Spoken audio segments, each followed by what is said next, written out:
नमस्कार, मी अनघा. S9च्या बातमीपत्रात आपलं स्वागत. प्रथम एक नजर आजच्या ठळक घडामोडींवर.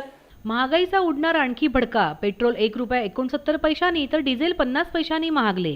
तर उपनगरातील उद्यानांची दुरावस्था दूर करण्यासाठी सहाय्यक आयुक्तांचा पूर्व उपनगरात पाहणी दौरा. रिपब्लिकन पार्टी ऑफ इंडियाचे ठाणे शहर अध्यक्ष रामभाऊ तायडे यांचा वाढदिवस मोठ्या उत्साहात साजरा. रिपब्लिकन पार्टी ऑफ इंडियाचे ठाणे शहर अध्यक्ष रामभाऊ तायडे यांचा वाढदिवस ठाण्यातील शारदा हायस्कूल येथे मोठ्या उत्साहात साजरा करण्यात आला. या प्रसंगी अनेक मान्यवरांनी रामभाऊ तायडेंना पुष्पगुच्छ देत वाढदिवसाचे अभिष्टचिंतन केले. मान्यवरांच्या शुभेच्छांचा स्वीकार करताना रामभाऊ तायडेंनी अनेक विषयांवर आपले मत प्रदर्शित केले. आज आपला वाढदिवस शाळकरी विद्यार्थ्यांसोबत साजरा करताना आनंद होत असल्याची प्रतिक्रिया त्यांनी S9शी बोलताना दिली. जो वाढदिवस हा माझा होत आहे, माझ्या सर्व कार्यकर्त्यांनी पूर्ण ठाणे शहरामध्ये ते कार्यक्रम राबवत आहे वाढदिवसानिमित्त. आणि आज त्याहीपेक्षा हे अनोखा वाढदिवस ह्या ठिकाणी म्हणजे शारदा स्कूलमध्ये माझा वाढदिवस छोट्या छोट्या बच्च्यामध्ये माझा वाढदिवस साजरा केलेला आहे. जे अतिशय म्हणजे झोपडपट्ट्यामधून ते मुलं येतात, ती बघितल्याची परिस्थिती म्हणजे त्यांना कपडेसुद्धा घालायला नाही अशा मुलांना शोधून आमचे टीचर सर्व त्या ठिकाणी त्यांना शिकवतात आणि त्या माहोलमध्ये माझा वाढदिवस साजरा केला. याच्यापेक्षा आनंदाची गोष्ट मला कुठली नाही आहे. तर आज जो आनंद मी बघितलेला आहे लहान मुलांमध्ये आणि तो आनंद मला म्हणजे भयानक होता. मला माझे दिवस आठवले लहानपणचे आणि ते दिवस आठवून माझ्या डोळ्यात खरखर अश्रू आले. तर खरंच तेव्हाची परिस्थिती आम्ही तेव्हा कंडिशनमध्ये काढलेली आणि आज एवढ्या वर्षानंतर परत ती बघतो झोपडपट्टीमध्ये कंडिशन तशीच आहे. आणि माझी इच्छा आहे का त्या मुलामध्ये काहीतरी करण्याची इच्छा आहे माझी आणि तसं मी सरांना शब्द दिलेला आहे. जेवढं माझ्याकडून होते तेवढं मी करण्याचा प्रयत्न करणार आहे. आणि आज जो वाढदिवस साजरा केला माझा गरीब मुलामुळे मी खरोखर आनंदी आहे. पण नाही, संकल्प म्हणण्यापेक्षा कसं आहे, आता बाबासाहेबांची चळवळ आहे आणि बाबासाहेबांची चळवळ ही चालतच आहे. तरी मग संकल्प हे काय विषय नसतात. म्हणजे एक जो दिवस येईल तो चळवळीचा दिवस असतो आणि ही चळवळ आमच्यासाठी फार मोठी एक मुवमेंट आहे आणि त्या मुवमेंटमधून आम्ही काम करत असतो आणि त्या मुवमेंटमधून आम्ही राजकारण करत असतो. ठाणे शहरामध्ये आम्ही नगरसेवक मी झालो. त्या माध्यमातून आम्ही म्हणजे बाबासाहेबांची चळवळ चालत असताना रस्त्यावरची लढाई आणि आतली लढाई, आता दोन्ही लढाई आम्ही लढतो ठाणे शहरामध्ये. म्हणजे आतमधली म्हणजे महानगरपालिकेमध्ये जे प्रशासनामध्ये आम्हाला जे लढाई लढावं लागते ती एक, आणि जे बाहेर आम्ही आंदोलन वगैरे करतो, संघर्ष करतो, ती लढाई आहे. म्हणजे दोन्ही लढाईचं जबाबदारी आमच्या सर्व पदाधिकारी सर्व कार्यकर्त्याला आणि माझ्यावर आहे. त्याचबरोबर येत्या विधानसभा निवडणुकांमध्ये ठाणे जिल्ह्यात रिपब्लिकन पक्षासाठी एक जागा सोडण्याची आग्रही मागणीही रिपब्लिकन पक्षाचे ठाणे शहर अध्यक्ष रामभाऊ तायडे यांनी केली आहे. विधानसभेमध्ये जे ठाणे शहरामध्ये मी जिल्हाध्यक्ष नात्याने सांगतो का माझ्या सर्व कार्यकर्त्याच्या समक्ष पदाधिकाऱ्यांच्या मी साक्षीने सांगतो का येणाऱ्या विधानसभेमध्ये आता 3 ते 4 महिने बाकी आहे. ठाणे शहरामधून आम्ही एक विधानसभा मागतोय. मी सन्माननीय आमदार एकनाथ शिंदे साहेबांशी बोलणार आहे आणि आठवले साहेबांशी बोललेलं आहे. आठवले साहेब पुढं बोलतील उद्धव साहेबांसोबत. ठाण्यामधून तो आम्ही एक मतदारसंघ मागत आहे, एक सीट आम्ही मागत आहोत. ठाणे जिल्ह्यामध्ये 24 आहे. 24पैकी साहेब कदाचित 6 आमदार मागतील. त्याच्यापैकी एक ठाण्यामध्ये आम्हाला एक आमदारकी पाहिजे. जर ते दिले तर आम्ही नक्कीच त्याच्यामध्ये पास होऊ सक्सेस होऊ. व्हिडिओ जर्नलिस्ट सागर सगळेकरसह सारिका साळुंके, S9 न्यूज ठाणे. अतिरिक्त आयुक्त श्रीनिवास यांचा मुलुंड पूर्वेच्या चिंतामणराव देशमुख उद्यानाचा पाहणी दौरा. लवकरात लवकर उद्यान समस्यामुक्त करण्याचे दिले आश्वासन. मुंबईमध्ये एकीकडे मोकळ्या जागांची कमतरता भासत असतानाच अस्तित्वात असलेल्या बागा, उद्याने यांची दुरावस्था झाली आहे. मुंबईकरांना मोकळा श्वास घेता यावा यासाठी उद्यानांची डागडुजी करणे आणि समस्यांचा आढावा घेण्याचे काम सध्या महानगरपालिका प्रशासन करत आहे. या पार्श्वभूमीवर मुंबई महानगरपालिकेचे अतिरिक्त आयुक्त श्रीनिवास यांनी मुलुंड पूर्वेच्या चिंतामणराव देशमुख उद्यानाला भेट देऊन या उद्यानाच्या समस्यांचा आढावा घेतला. यावेळी टी वॉर्डच्या सहाय्यक आयुक्त चंदा जाधव, उद्यान विभागाचे सिंग, स्थानिक नगरसेविका सुजाता पाठक आणि इतर अधिकारी उपस्थित होते. अतिरिक्त आयुक्तांनी आपल्या पाहणी दौऱ्यात देशमुख उद्यानाच्या समस्यांचा आढावा घेतला. मुलुंड पूर्वेचे देशमुख उद्यान हे मुलुंड उपनगरवासियांच्या विरंगुळ्याचे हक्काचे स्थान आहे. खराब झालेले कारंजे, अस्वच्छ विहीर तसेच कारंजांची दुरावस्था आदी समस्यांची माहिती यावेळी आयुक्तांना देण्यात आली. तसेच उद्यानात उभारायच्या अन्य सुविधा जसे खुली व्यायामशाळा, नवी बैठक व्यवस्था तसेच लहानग्यांसाठी ट्रेन अशा कामांसाठी जागा निश्चित करण्याचे काम यावेळी आयुक्तांनी केले. अतिरिक्त आयुक्तांनी चिंतामणराव देशमुख उद्यानाच्या समस्या सोडविण्याचे आश्वासन दिले असल्याची माहिती स्थानिक नगरसेविका सुजाता पाठक यांनी S9शी बोलताना दिली. गेले निवडणूक झाल्यापासून मी ह्याचा पाठपुरावा करत आहे सी डी देशमुख गार्डनचा. आयुक्तांना भेटले, वॉर्डवाल्यांना भेटले, इथले डेप्युटी आहेत गावित म्हणून त्यांनाही भेटले आणि इतकी दूर अवस्था होती सी डी देशमुख गार्डनची. ते रोज सकाळी मी येते, मलाही बऱ्याच लोकांच्या कंप्लेंट्स येतात आणि वारंवार मी ह्या कारवाई सगळ्यापर्यंत मी प्रोसिजर केलेली आहे, पण कोणी लक्ष घालत नव्हतं. शेवटाला आता मी कुंटे साहेबांना जाऊन भेटली, तेव्हा त्यांनी मला सांगितलं तुम्ही श्रीनिवासांना भेटा, ते तुमचं नक्कीच म्हणजे कामात लक्ष घालतील. कारण का त्यांच्याही डोक्यावर भार भरपूर असतो, म्हणून त्यांनी मला त्यांच्याकडे पाठवलं. पण शेवटाला मी पत्रव्यवहार तर केलेलेच होते. नंतर मी श्रीनिवास साहेबांना भेटली तर त्यांनी सांगितलं मैडम मैं 2-4 दिन में आता हूँ और मिल के जाता हूँ, देख के जाता हूँ गार्डन में क्या क्या प्रॉब्लम्स है. बाद में नंतर असं झालं का जवळजवळ तेव्हा ते आलेच नाही. नंतर पुन्हा मी त्याचा पाठपुरावा केला. जवळजवळ 4-5 वेळा मी त्यांना जाऊन भेटले. मग आता शेवटाला शुक्रवारी परत गेले होते तर त्यांनी मला सांगितलं की मॅडम मी मंगळवारी येतो म्हणून. तर म्हटलं मंगळवारी जर तुम्ही नाही आला तर म्हटलं मी स्वतः तुम्हाला गाडी घेऊन न्यायला येईन.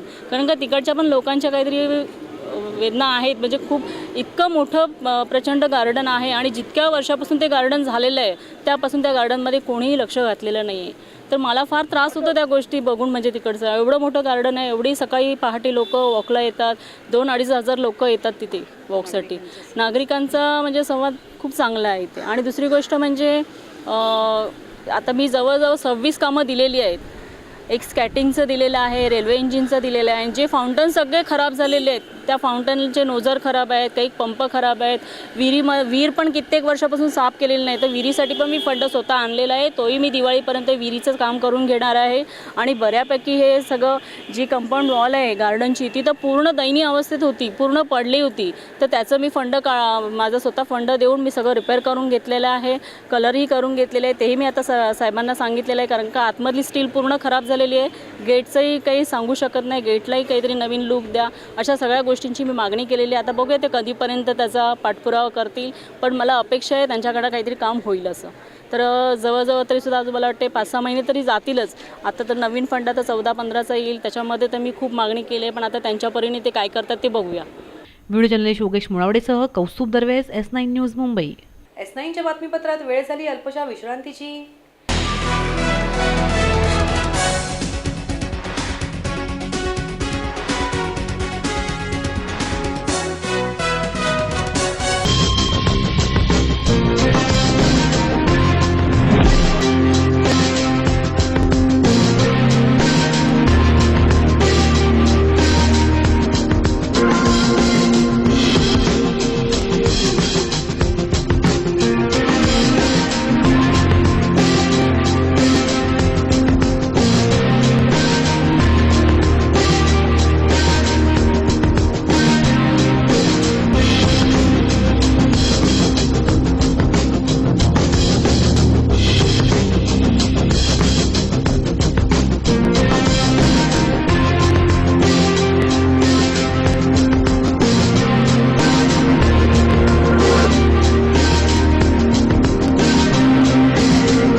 S9च्या बातमीपत्रात आपले पुन्हा एकदा स्वागत. रेल्वे भाडेवाढीनंतर केंद्र सरकारचा दुसरा दणका. पेट्रोल ₹1.69 तर डिझेल 50 पैशांनी महागले. अच्छे दिन आएगेचा नारा देत सत्तेवर आलेले मोदी सरकार कठोर आर्थिक निर्णय घेत आहे.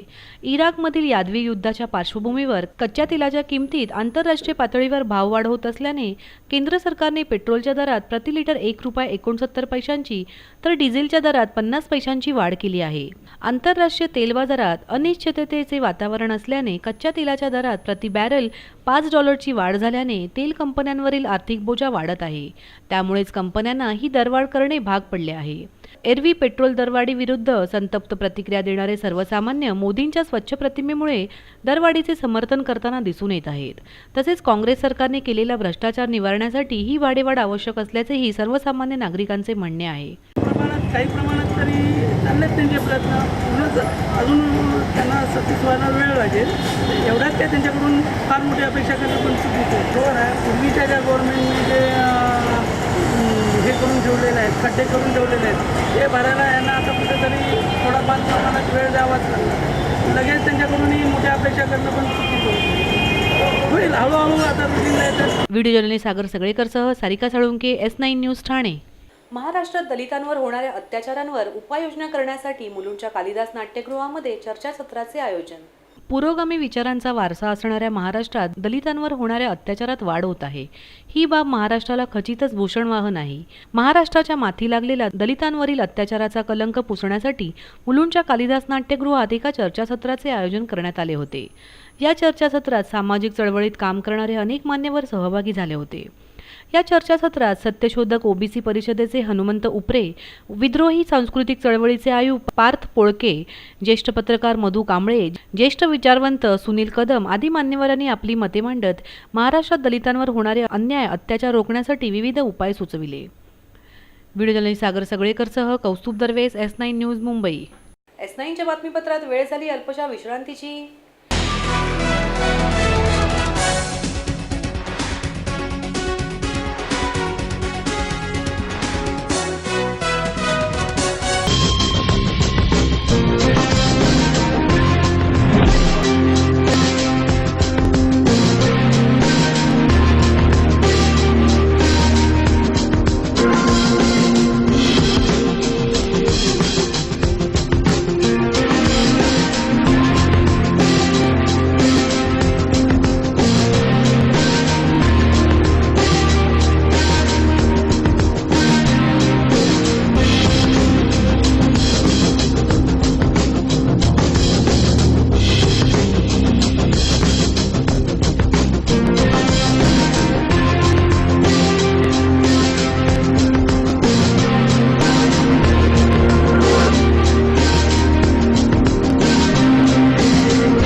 S9च्या बातमीपत्रात आपले पुन्हा एकदा स्वागत. कोकण मराठी साहित्य परिषदेच्या वतीने आयोजित कवी संमेलन पावसावर आधारित कविता सादर करीत संपन्न. कोकण मराठी साहित्य परिषदेच्या वतीने मराठी ग्रंथ संग्रहालयामध्ये भव्य कवी संमेलनाचे आयोजन करण्यात आले होते. या कार्यक्रमामध्ये विद्याधर ठाणेकर लिखित सफर अनोख्या धबधब्याची या काव्यसंग्रहाचे प्रकाशन करीत त्यातील कविता येथे सादर करण्यात आल्या. या कार्यक्रमास विशेष अतिथी म्हणून साहित्यिक प्राचार्य अनंत देशमुख, कोकण पदवीधर मतदारसंघाचे आमदार निरंजन डावखरे यांची प्रमुख उपस्थिती लाभली. उपस्थित मान्यवरांच्या हस्ते कविता सादर करणाऱ्या वाचक कवी यांचे पुष्पगुच्छ देऊन स्वागत करण्यात आले. त्यानंतर हा पाऊस, श्रावणशरी, प्रतीक्षा, मान्सून यांसारख्या विविध पावसावर आधारित अशा मनोरंजक कविता येथे सादर केल्या गेल्या. जून महिना संपत आला तरी ढगाळ लपलेल्या पावसाच्या प्रतीक्षेत सगळेच आहेत. या कवी संमेलनाअंतर्गत उपस्थित श्रोत्यावर्गानेही कवितांचा आस्वाद घेतला. व्हिडिओ जर्नलिस्ट सागर सगळेकरसह सारिका साळुंखे, S9 न्यूज ठाणे. आदर ज्येष्ठ नागरिक सेवा संस्थेच्या वतीने ज्येष्ठ नागरिक आणि महिला बचत गटातील महिलांना मोफत छत्री वाटप करण्यात आले.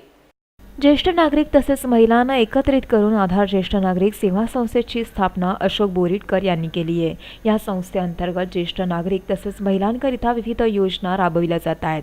आधार ज्येष्ठ नागरिक सेवा संस्थेच्या वतीने ठाण्यात ज्येष्ठ नागरिक आणि महिला बचत गटातील सदस्यांना मोफत छत्री वाटप या कार्यक्रमाचे आयोजन करण्यात आले होते. या कार्यक्रमास प्रमुख अतिथी म्हणून नवनिर्वाचित खासदार डॉक्टर श्रीकांत शिंदे आणि ठाणे जिल्हा संपर्क प्रमुख आमदार एकनाथ शिंदे यांची उपस्थिती लाभली. उपस्थित मान्यवरांच्या हस्ते पिता पुत्र म्हणजेच माननीय श्री एकनाथ शिंदे आणि श्रीकांत शिंदे यांचा जाहीर सत्कारही केला गेला.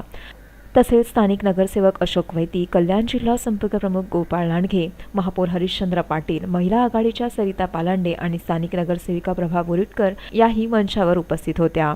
मान्यवरांच्या हस्ते ज्येष्ठ नागरिकांना छत्र्यांचे वाटप केले गेले. तसेच आमदार एकनाथ शिंदे यांनी कार्यक्रमाअंतर्गत आपले मनोगत व्यक्त करीत लोकसभा निवडणुकीत केलेल्या सहकार्याबद्दल नागरिकांचे आभार मानले. व्हिडिओ जर्नलिस्ट सागर सगळेकरसह सारिका साळुंखे, SN न्यूज ठाणे. शेवटी पुन्हा एक नजर आजच्या ठळक घडामोडींवर. महागाईचा उडणार आणखी भडका. पेट्रोल ₹1.69 तर डिझेल 50 पैशांनी महागले. तर उपनगरातील उद्यानांची दुरावस्था दूर करण्यासाठी सहाय्यक आयुक्तांचा पूर्व उपनगरात पाहणी दौरा. S9च्या बातमीपत्रात आज इथेच थांबू. तोपर्यंत नमस्कार.